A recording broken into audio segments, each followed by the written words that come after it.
नमस्कार दोस्तों, संस्कृति आईएएस के इस YouTube चैनल पर आप सभी का स्वागत है। आज बात करेंगे चीन ताइवान तनाव पर और देखेंगे कि चीन ताइवान तनाव क्यों इतना बढ़ा हुआ है, चीन की आक्रामकता के पीछे का कारण क्या है, United states of America USA की इसमें क्या भूमिका है, भारत का क्या रुख होना चाहिए, भारत का ताइवान के साथ कैसा संबंध है। इन सभी चीज़ों पर आज हम लोग विस्तार से बात करेंगे।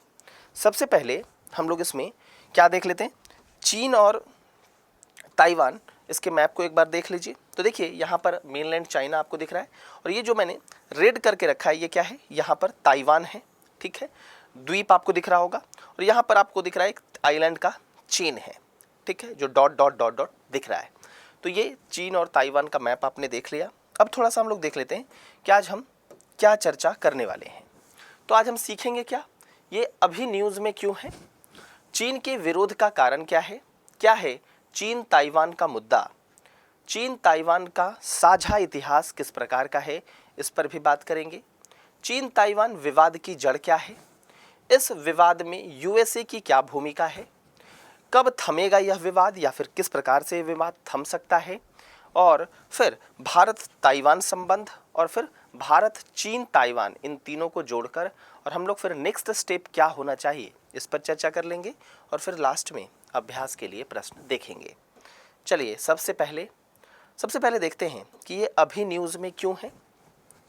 तो देखिए, अमेरिकी संसद के स्पीकर जिनका नाम आपने सुना होगा, नैन्सी पेलोसी की ताइवान यात्रा के बाद से ही चीन काफ़ी आक्रामक होता चला जा रहा है। इसके पीछे का कारण क्या है, चीन इतना आक्रामक क्यों हो रहा है। तो इसके पीछे का एक महत्वपूर्ण कारण है कि चीन को लग रहा है कि ये उसकी संप्रभुता को ठेस पहुंचा रही है, क्योंकि चीन ताइवान को अपना एक अंग मानता है। और जब चीन ताइवान को अपना एक अंग मानता है तो यह यात्रा कुछ अलग बात ही बयां कर रही है। यह यात्रा कह रही है कि ताइवान का भी स्वतंत्र अस्तित्व है, इसीलिए अमेरिकी संसद के स्पीकर वहां यात्रा कर रही हैं। तो इससे चीनी संप्रभुता को ठेस पहुंचती है, क्योंकि चीन ताइवान पर अपना अधिकार मानता है, ठीक है। और यह जो चीन की वन चाइना पॉलिसी है, जिसको अमेरिका ने भी स्वीकार कर रखा है, उसके भी विरुद्ध है। क्योंकि वन चाइना पॉलिसी ये कहता है कि एकमात्र चीन है और चीन का ही एक भाग कौन है, ताइवान है। मतलब ताइवान पर चीन का अधिकार को वन चाइना पॉलिसी जो है वो जस्टिफाई करता है। तो अब यह यात्रा ऑब्वियसली चीन को ऐसा लगेगा कि उसकी संप्रभुता, उसकी सॉवरेनिटी पर सीधा अटैक कर रहा है यूनाइटेड स्टेट्स ऑफ अमेरिका। इस कारण से यात्रा के बाद से ही चीन लगातार आक्रामक होता चला जा रहा है। चाहे वो अमेरिका की बात हो तो अमेरिका को भी वो धमकी दे रहा है कि अंजाम भुगतने के लिए तैयार रहो, ये बाबा अंजाम भुगतो।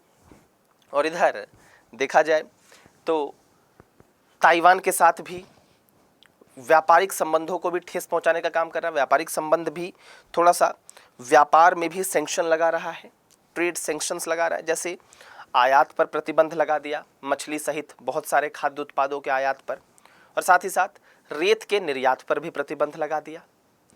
तो ट्रेड सैंक्शंस भी कर दिया है।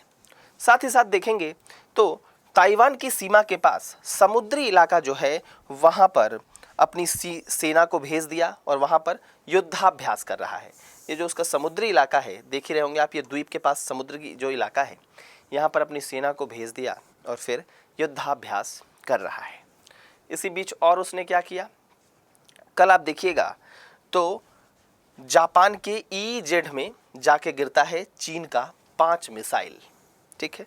तो ये उसकी आक्रामकता को दिखा रहा है। जैसे होता है ना कि हम लोग जब आक्रामक होते हैं तो घर में क्या करते हैं, टीवी तोड़ना, रिमोट तोड़ना, ये सब शुरू करते हैं। तो ठीक इसी प्रकार से चीन भी इसी प्रकार का काम कर रहा है कि भाई मैं गुस्सा हूँ। और जब जापान पर इस तरह का काम करेगा, जापान के एक्सक्लूसिव इकोनॉमिक जोन में जब मिसाइलें गिरेंगी तो फिर ऑब्वियसली जापान भी इस पर कड़ा विरोध करेगा, ठीक है। इस विरोध के कारण को तो आप अच्छे से समझते हैं कि चीन के इस विरोध का कारण क्या है। जैसा मैंने आपको बताया कि यह चीनी संप्रभुता का हनन है।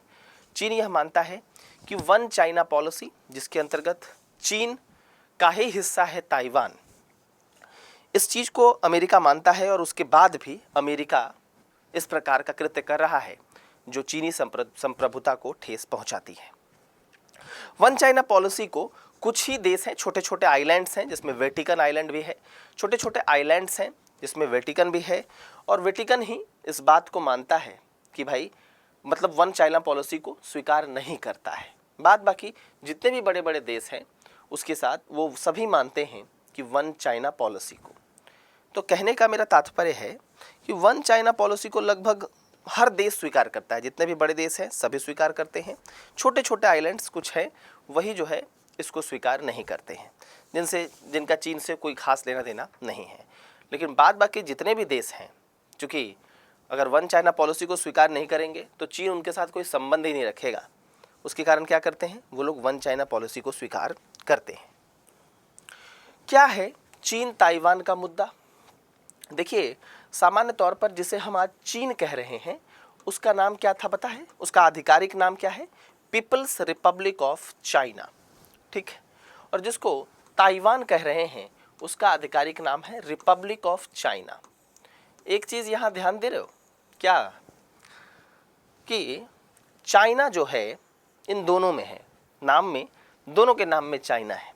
इसका मतलब है कि ये दोनों जो है नाम को में तो चाइना रखे हैं लेकिन एक दूसरे के क्या हैं, काफ़ी विरोधी हैं, बहुत बड़े विरोधी हैं, एकदम घोर विरोधी आप इनको कह सकते हैं।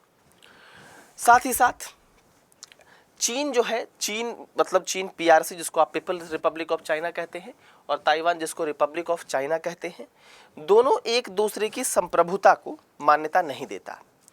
दोनों का यह मानना है कि हम ही सर्वोच्च हैं, मतलब हम ही सब कुछ हैं।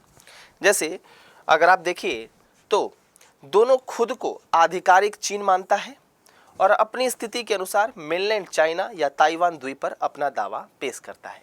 जैसे ये मानता है पीआरसी कि हम ही मेन चाइना है और ताइवान पर हमारा अधिकार है, ताइवान हमारा अंग है, और रिपब्लिक ऑफ चाइना मानता है, मतलब ताइवान मानता है कि हम ही मुख्य चाइना है और चीन पर जो है वो जो वर्तमान में पीआरसी है उस पर मेरा अधिकार है।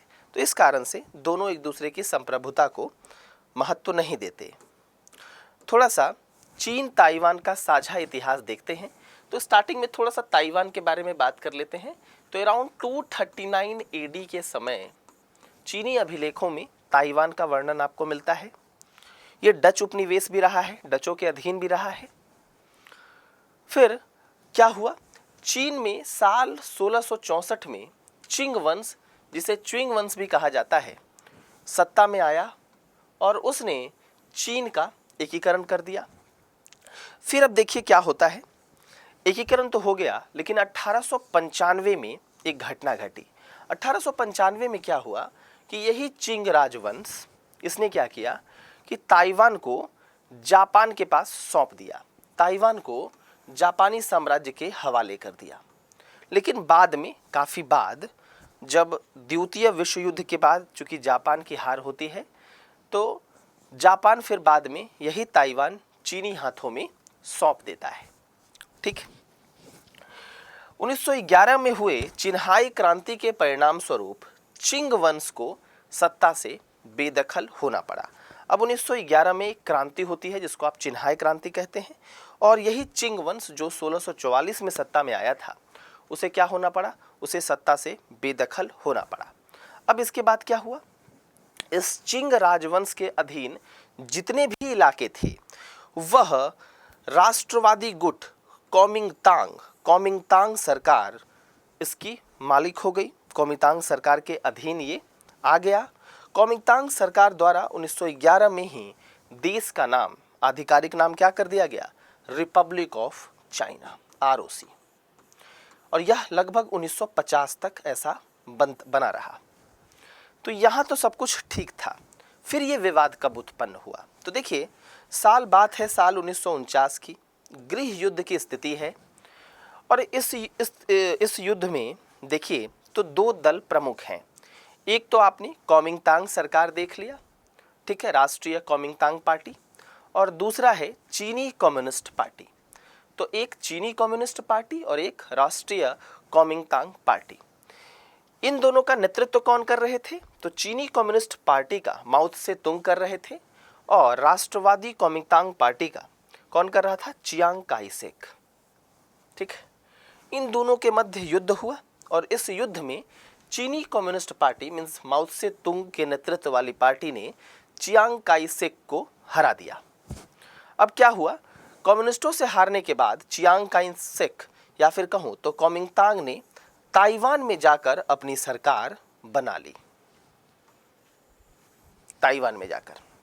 ठीक है, और इसी बीच दूसरे विश्व युद्ध में क्या हुआ? ये चूंकि बात आप देखिए उसी समय की है, द्वितीय विश्व युद्ध समाप्त हुआ है। तो द्वितीय विश्व समाप्त होने के बाद जापान के पास ताइवान है। ठीक है, अब क्या किया? इस ताइवान को जापान ने सौंप दिया। ठीक है, क्योंकि वो हार चुका था, तो सौंपा किसको? ये जो ताइवान है, कुओमिंतांग को ताइवान का नियंत्रण सौंप दिया। तो इसी बीच दूसरे विश्व युद्ध के बाद जापान की जब हार हुई तब उसने कुओमिंतांग को ताइवान का नियंत्रण मतलब सौंप दिया। ठीक है, तो कहने का मतलब है कि 1949 में जो संघर्ष हुआ उसमें मेनलैंड चाइना पे तो कम्युनिस्ट पार्टी रह गई और कुओमिंतांग पार्टी के जो प्रमुख चियांग काई शेक थे वो भागकर द्वीप में चले गए, ताइवान द्वीप पर। और जापान जो कि द्वितीय विश्व युद्ध में हार चुका था तो उसने ताइवान जो है वो कुओमिंतांग पार्टी के नियंत्रण में सौंप दिया।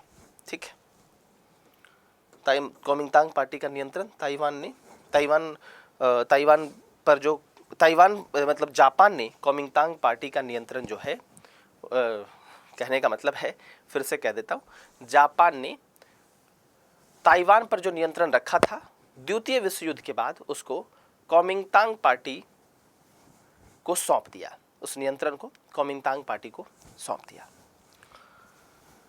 लेकिन कुओमिंतांग ने ताइवान ही क्यों चुना है? क्या कारण था कि कुओमिंतांग ने ताइवान ही चुना? ठीक है, राष्ट्रीय कुओमिंतांग पार्टी ने। तो इसके पीछे का कारण क्या था? चीन की तत्कालीन सत्ताधीश जो कम्युनिस्ट की नौसैनिक ताकत 9 के बराबर थी, वो लोग तो हार चुके थे। तो सवाल ये उठता है कि हारने के बाद उन्होंने ताइवान को ही क्यों चुना कुओमिंतांग पार्टी ने? तो उसके पीछे का रीजन ये था कि चीन के पास जो नेवल पावर था वो बहुत कम था, इसलिए माओ की सेना समुद्र पार करके ताइवान पर नियंत्रण नहीं कर सकती थी। तो उन्होंने इसी को उचित माना। यही कारण था कि कम्युनिस्टों से हारने के बाद कुओमिंतांग ने ताइवान में जाकर अपनी सरकार बनाई। जापान ने चूंकि इसका नियंत्रण इनको दे ही दिया था तो इन्होंने सरकार बना ली। और ताइवान को चुनने के पीछे का कारण था कि जो चीनी कम्युनिस्ट पार्टी थी उसके पास नेवल पावर नहीं था, नौसैनिक शक्ति उनके पास नहीं थी। चीन ताइवान विवाद का प्रस्फुटन। कम्युनिस्टों से हार के बाद कुओमिंतांग ने ताइवान में जाकर अपनी सरकार बनाई, ये बात मैंने आपको बता ही दी। इस बीच दूसरे विश्व युद्ध में जब जापान की हार हुई तो उसने कुओमिंतांग को ताइवान का नियंत्रण सौंप दिया। और यह जो सौंपना था यह 2 संधियों के आधार पर हुआ। लेकिन इसी बीच यह विवाद उठ गया कि जापान ने ताइवान किसको दिया है। ठीक है, कुओमिंतांग को दिया, लेकिन यह विवाद उठ गया कि जापान ने ताइवान दिया किसको है। ऐसा इसलिए क्योंकि मुख्य भूमि चीनी में कम्युनिस्ट सत्ता में थे और ताइवान द्वीप में कुओमिंतांग का शासन था। तो विवाद उठना ही है, क्योंकि भाई अगर आप कुओमिंतांग को जापान अगर ये सौंप रहा है तो इसका मतलब क्या निकलता है? ठीक है, क्योंकि जो मुख्य भूमि है वहां पर तो कम्युनिस्ट सत्ता में थी, तो उनको क्यों नहीं सौंपा, ये सवाल है। ठीक है, माओ का मानना था कि जीत जब उनकी हुई है तो ताइवान पर उनका अधिकार है। ठीक है, लेकिन कुओमिंतांग का कहना है कि बेशक चीन के कुछ हिस्सों में उनकी हार हुई है मगर अब भी वे आधिकारिक रूप से चीन का प्रतिनिधित्व करते हैं। ठीक है, यहीं से 2 राजनीतिक इकाइयां अस्तित्व में आ गई और वह दोनों आधिकारिक चीन होने का दावा करने लगी। तो देखिए कुछ सवाल है जो यहाँ पर आपके मन में भी उठ रहा होगा। एक तो ये उठ रहा है कि भाई जो सबसे प्रमुख सवाल है कि दोनों में संघर्ष हुआ, दोनों में संघर्ष होने के बाद एक जो है वो ताइवान पर अपना शासन अपना ले करता है कुओमिंतांग पार्टी, और दूसरा चीनी कम्युनिस्ट का मेनलैंड चाइना पर अधिकार रहता है। ताइवान को क्यों चुना ये भी आपने देख लिया, क्योंकि उनके पास नेवल पावर नहीं थी, ऐसा राष्ट्रीय कॉमिंगतांग पार्टी को लगता था, तो वहाँ पर वो सेफ फील करे। फिर जापान ने कॉमिंगतांग को नियंत्रण सौंप दिया ताइवान का। यह भी एक सवाल उठ गया कि भाई कॉमिंगतांग को ही नियंत्रण क्यों सौंपा, ठीक है। और उसके बाद जो माओ हैं उनका यह मानना था कि ताइवान पर उनका अधिकार है क्योंकि उनकी युद्ध में जीत हुई है, और इधर इनका मानना था कि हम कुछ ही क्षेत्र पर हारे हैं, इसीलिए चीन पर हमारा अधिकार है। और इस कारण से दो राजनीतिक इकाइयाँ जो है वो अस्तित्व में आ गई, ठीक है। दो राजनीतिक इकाइयाँ अस्तित्व में आ गई। इसी बीच कम्युनिस्ट पार्टी के सदस्यों द्वारा यह मांग उठाई जाने लगी कि यह नाम कॉमिंगतांग का दिया हुआ नाम है, मतलब देश का जो यह नाम है ये कॉमिंगतांग का दिया हुआ नाम है, और वे खुद भी ताइवान में जाकर अभी भी खुद को रिपब्लिक ऑफ चाइना ही कह रहे हैं। आपको पता होना चाहिए कि 1911 में ही उन्होंने चाइना का नाम रिपब्लिक ऑफ चाइना रख दिया था। अब जब कम्युनिस्टों की जीत हुई तो कम्युनिस्टों को यह लगा कि भाई ये तो नाम जो देश का है ये उनके द्वारा ही दिया हुआ है, और ताइवान में भी गए हैं तो वहाँ पर भी रिपब्लिक ऑफ चाइना ही कह रहे हैं, तो इसका मतलब है कि हमें अपना नाम बदलना होगा। और उसके बाद से उन्होंने पीपुल्स रिपब्लिक ऑफ चाइना रख दिया, और तब से आज तक दोनों चाइना खुद को आधिकारिक चीन बताते हैं, और इसी आधार पर विश्व समुदाय से अपनी मान्यता की चाहत भी पाल रहे हैं कि भाई हमको मान्यता दे दो, हमको मान्यता दे दो।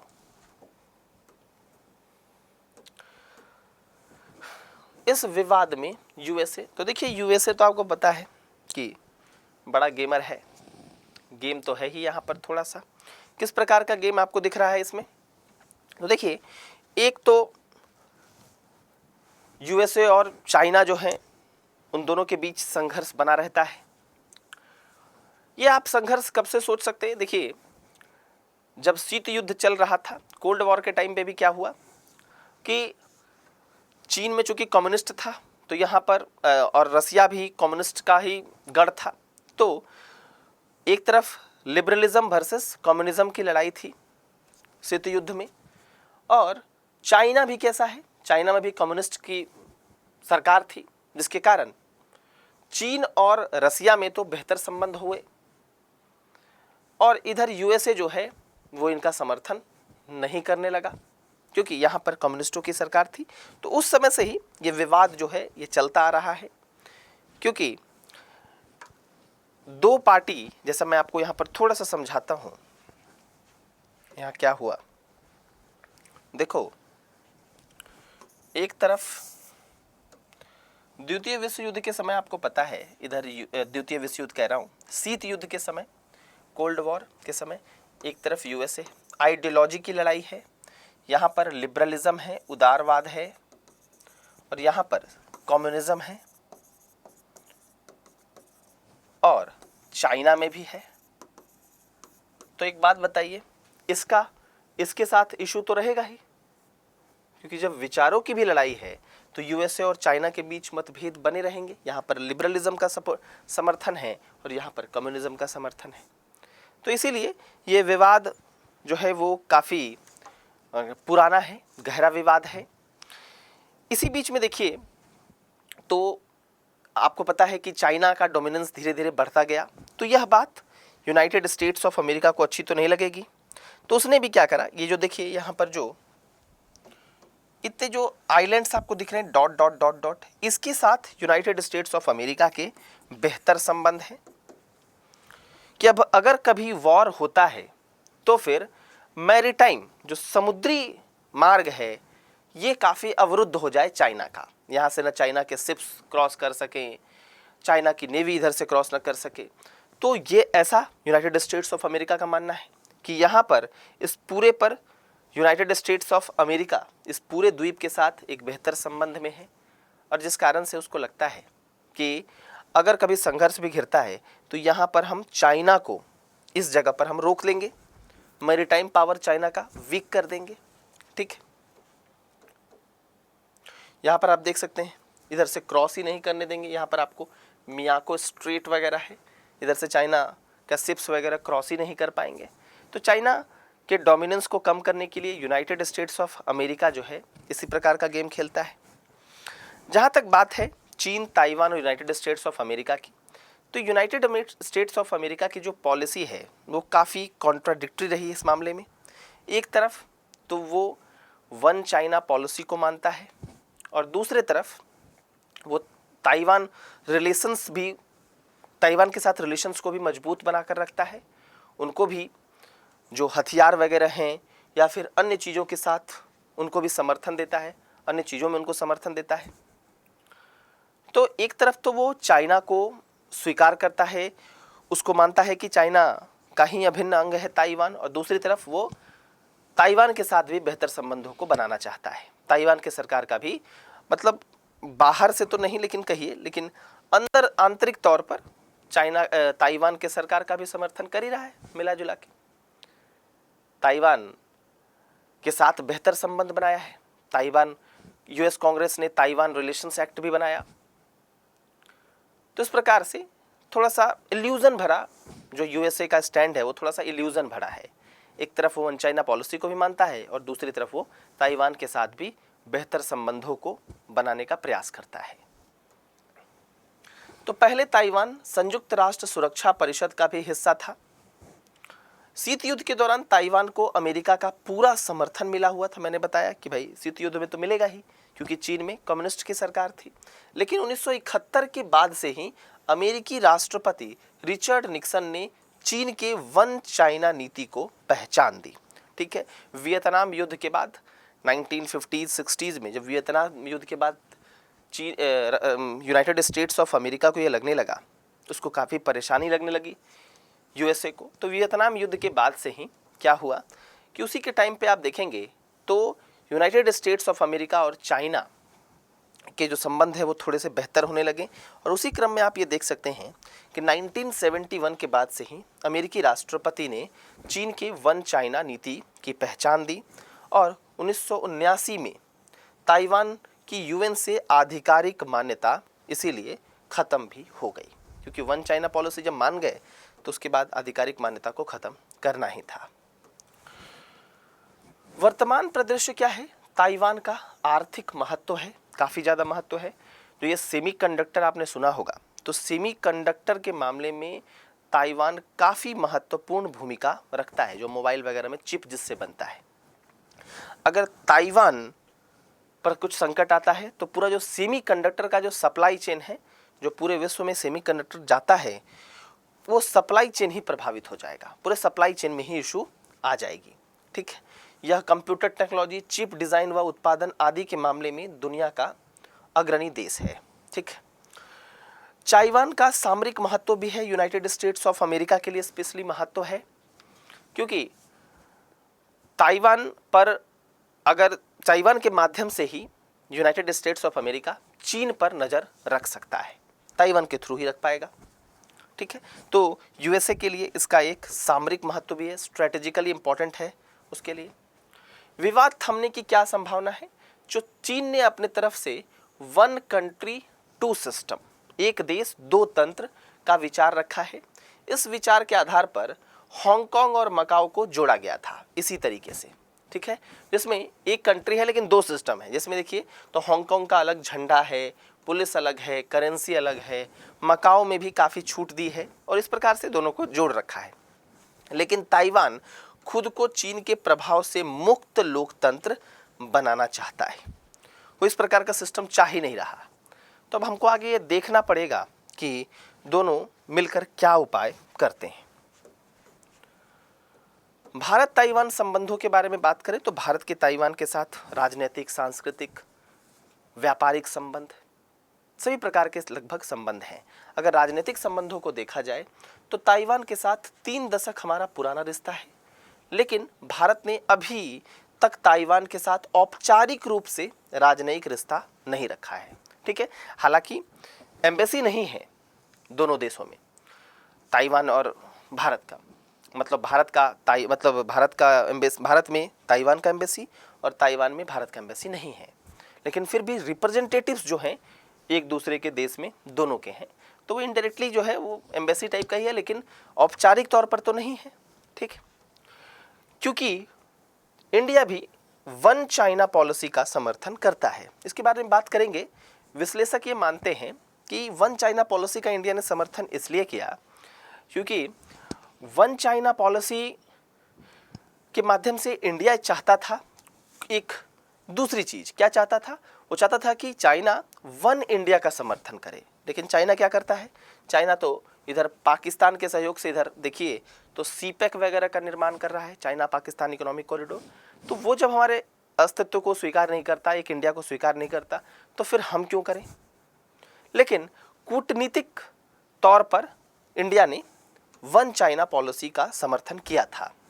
1990 के दशक में जब भारत ने लुक ईस्ट पॉलिसी की शुरुआत की तो भारत और ताइवान के संबंधों में बढ़ोतरी देखने को मिली है। लुक ईस्ट पॉलिसी तो उसमें ताइवान के साथ बेहतर संबंधों को बनाने का प्रयास किया। भारत और ताइवान दोनों में चूंकि लोकतंत्र है तो और जुड़ाव रखता है, इस कारण से भी। साथ ही धीरे धीरे वीजा प्रतिबंध आने जाने में भी छूट दी जाने लगी।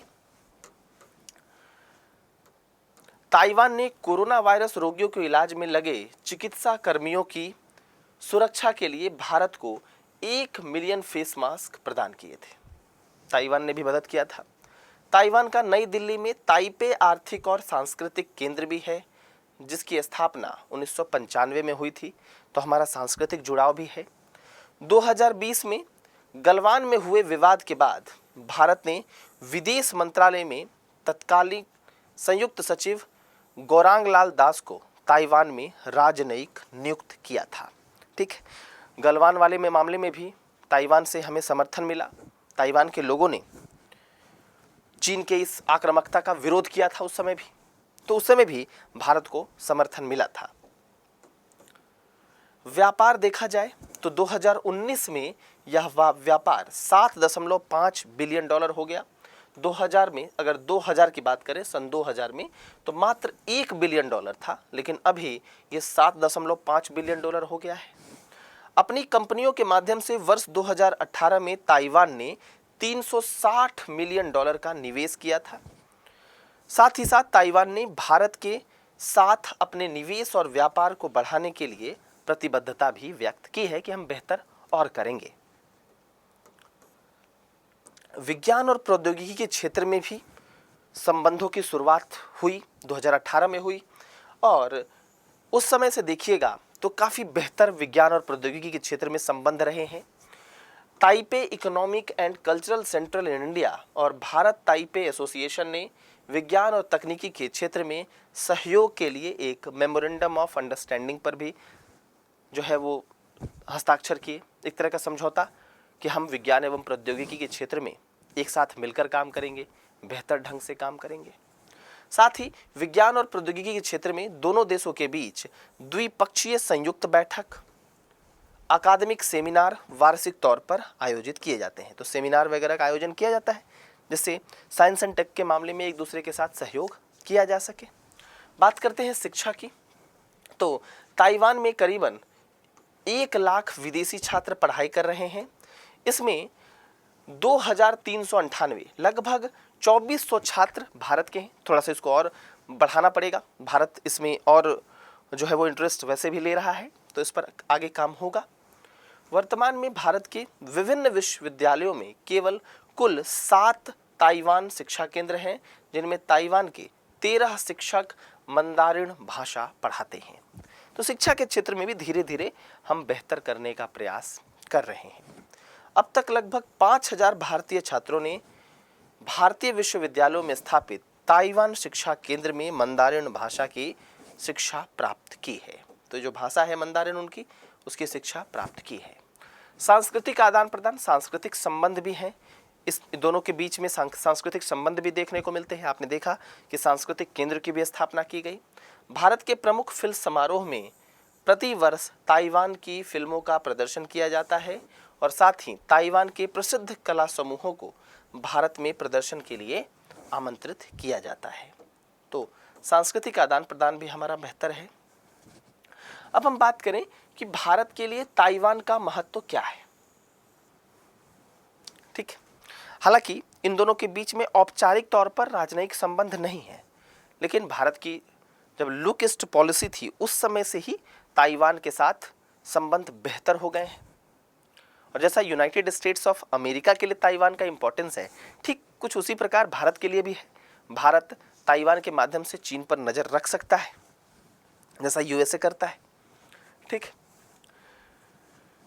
भारत संयुक्त राष्ट्र के उन 179 देशों में से एक है जिसने ताइवान के साथ कोई राजनयिक संबंध स्थापित नहीं किया है। ठीक है, लेकिन कुछ ऐसे भी देश हैं, मैंने बताया छोटे छोटे आइलैंड ही हैं, जिन्होंने ताइवान के साथ औपचारिक संबंध स्थापित किए हैं। कुछ द्वीप तो ऐसे हैं जिन्होंने वन चाइना पॉलिसी को भी स्वीकार नहीं किया है। अमेरिका द्वारा चीन को रणनीतिक रूप से पछाड़ने का भरपूर प्रयास किया जा रहा है और इन्हीं प्रयासों के तहत अमेरिका ताइवान के साथ अच्छे संबंध स्थापित करने का प्रयास करता है। ये तो आपको पता ही है। इस प्रकार संभव है कि भविष्य में ताइवान पूर्वी एशिया में चीन का मुकाबला करने हेतु महत्वपूर्ण भूमिका अदा कर सकता है। तो ताइवान के माध्यम से यूनाइटेड स्टेट्स ऑफ अमेरिका ये कोशिश कर सकता है और भविष्य में ताइवान, आप इसी में देख सकते हैं कि चीन का मुकाबला करने हेतु महत्वपूर्ण भूमिका अदा कर सकता है जब यूनाइटेड स्टेट्स ऑफ अमेरिका का उसको समर्थन मिले। ठीक, और अगर ऐसा होगा तो भारत की लुक ईस्ट पॉलिसी और इंडो पैसिफिक क्षेत्र में भारत की बढ़ती भूमिका के लिए यह महत्वपूर्ण साबित हो सकता है, क्योंकि हम धीरे धीरे इधर महत्वपूर्ण होते चले जा रहे हैं इंडो पैसिफिक क्षेत्र में। और इधर अगर चीन को कंट्रोल कर लिया जाए, चीन को काउंटर अगर करता है अमेरिका ताइवान के माध्यम से, तो वो भारत के लिए एक तरह से बेहतर ही साबित होगा। विश्व भर में ताइवान को एक टेक पावर हाउस के रूप में जाना जाता है। हालांकि घटती जन्म दर और प्रवासन में वृद्धि के कारण ताइवान में कुशल श्रमिकों का अभाव रहा है और यहाँ पर भी भारत ताइवान के साथ संबंधों को मजबूत कर सकता है। भारत कुशल श्रमिक उनको प्रोवाइड कर सकता है और टेक पावर हाउस है तो टेक्नोलॉजी यहाँ पर बेहतर है ही है। ठीक है, एक आंकड़ों के अनुसार वर्तमान में ताइवान में मात्र 2000 भारतीय कार्य कर रहे हैं। इस संख्या को बढ़ाने का प्रयास और किया जा सकता है। अब हम जब थोड़ा सा और देखते हैं भारत, चीन, ताइवान, तो आपने यहाँ पर कुछ कुछ बातों को देखा। एक तो कि चीन को काउंटर करने के लिए ये जरूरी है कि भाई United states of America Taiwan के साथ मिलकर काम कर रहा है और चीन पर नज़र रख रहा है। तो ये भारत की भूमिका के लिए भी अच्छा है कि जब इस प्रकार से होगा और चीन की आक्रामकता थोड़ी कम होगी तो भारत की भूमिका बढ़ेगी इंडो पैसिफिक क्षेत्र में और भारत लुक ईस्ट पॉलिसी के माध्यम से जो देश हैं उनके साथ बेहतर संबंध स्थापित कर सकता है, ताइवान के साथ बेहतर संबंध स्थापित करेगा। दूसरा, चीन हमेशा से ताइवान के साथ किसी अन्य देश के संबंधों का विरोध करता आया है। उसका मानना है कि चीन के साथ राजनयिक संबंध स्थापित करने वाले सभी देशों को एक चीन की नीति का पालन सख्ती से करना चाहिए। ठीक है, लेकिन इसके बावजूद भी भारत ने ताइवान के साथ संबंधों को मजबूत ही रखा। आपने देखा कि हमारा उनके साथ व्यापारिक संबंध भी है, सांस्कृतिक आदान प्रदान भी है, हमारे उनके साथ शिक्षा में भी संबंध है, राजनीतिक संबंध भी है। ठीक है, ताइवान एक स्वतंत्र राष्ट्र के रूप में अपनी पहचान को और मजबूत करने का प्रयास कर सकता है। वहीं भारत इसके द्वारा दक्षिण चीन सागर में नेविगेशन की स्वतंत्रता सुनिश्चित करने तथा इस क्षेत्र में अपनी तेल व गैस की खोज गतिविधियों को और बढ़ाने का प्रयास करेगा। तो देखिए, ताइवान के साथ मजबूत रहेगा संबंध तो जो साउथ चाइना सी है वहाँ पर भारत का रोल बढ़ सकता है। तेल एवं गैस की खोज की गतिविधि, ठीक है, चीन को काउंटर करने में काफ़ी मदद मिलेगा। नेविगेशन आने जाने की सुविधा जो है वो भी भारत को मिलेगी अगर ताइवान के साथ भारत के बेहतर संबंध होंगे।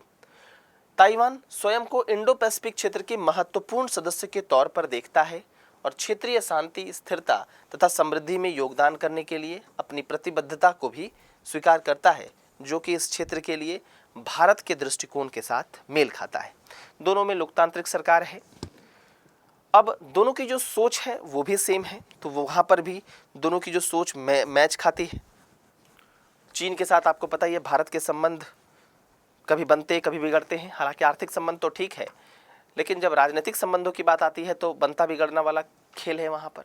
लेकिन यहाँ पर हमारा ताइवान के साथ चूँकि अगर संबंध अच्छा रहेगा तो ताइवान की सोच और भारत की सोच मैच खाती है, तो इससे भी भारत को फ़ायदा मिलेगा।